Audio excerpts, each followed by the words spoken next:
Bah oui, je le cache. C'est ici le casting. C'est pour le rôle du plombier. C'est ce qui va la garder comme blague. Surtout qu'on va commencer par une super question. Te définir, te présenter, sans dire ton métier, ton nom et ton âge.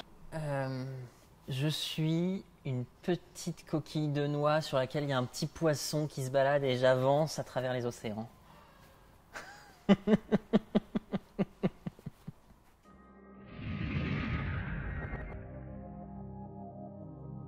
Ce qui me fait vibrer depuis le début, moi, j'ai cette vision quand j'étais tout petit de me dire qu'est-ce qu'il y a derrière la ligne d'horizon. Moi je faisais du bateau avec mon père sur la plage en Bretagne et en fait moi je trouve ça dingue de se dire qu'on avance juste avec le vent, qu'on est toute petite coquille de noix et qu'on arrive à traverser l'Atlantique comme ça, de naviguer pendant 20 jours en autonomie totale. Ce que j'ai envie c'est d'être en harmonie avec les éléments.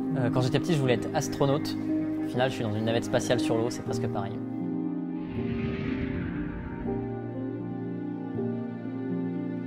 Souvent que c'est une fourmilière chez Kéros parce qu'il y a plein de monde. Mais en fait, je pense que c'est plus une barrière de corail, un petit écosystème qui est devant la mer, qui est posé devant les îles là.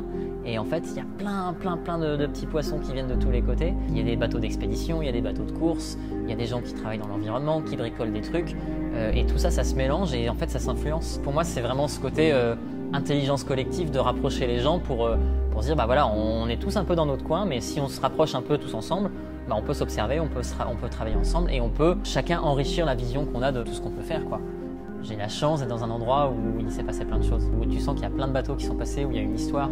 Tu vois parfois des vieux posters et des choses comme ça, des vieux bouts de mât, des anciens cordages. On s'est rendu compte, avec pas mal de marins qui gravitaient dans l'écosystème de chez Kéros, qu'on avait tous cette envie de faire mieux avec moins. Et si nous, coureurs, on peut réussir un peu à être porteurs de certaines valeurs, et c'est ça qu'il faut mettre en avant. On parle tout le temps de transition écologique.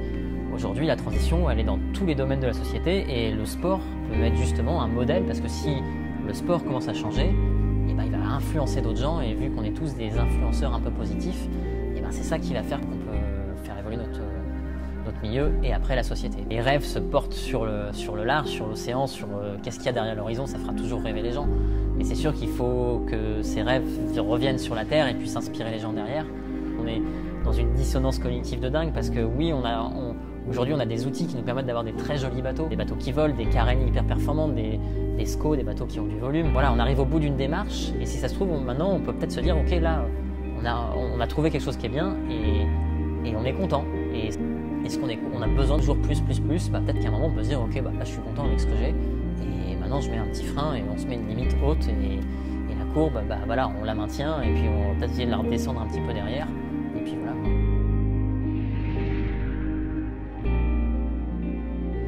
La course qui me fait rêver c'est celle qui n'existe peut-être pas encore. J'aime pas trop la direction dans laquelle ça va en ce moment. Donc pour moi elle n'existe pas vraiment encore la course parfaite. Celle où on arriverait à créer quelque chose qui soit en équilibre justement et qui soit soutenable pour tout le monde, aussi bien pour l'économie de la course au large que pour rendre heureux les sponsors, le public. Tout ça, ça n'existe pas encore. Clap de fin.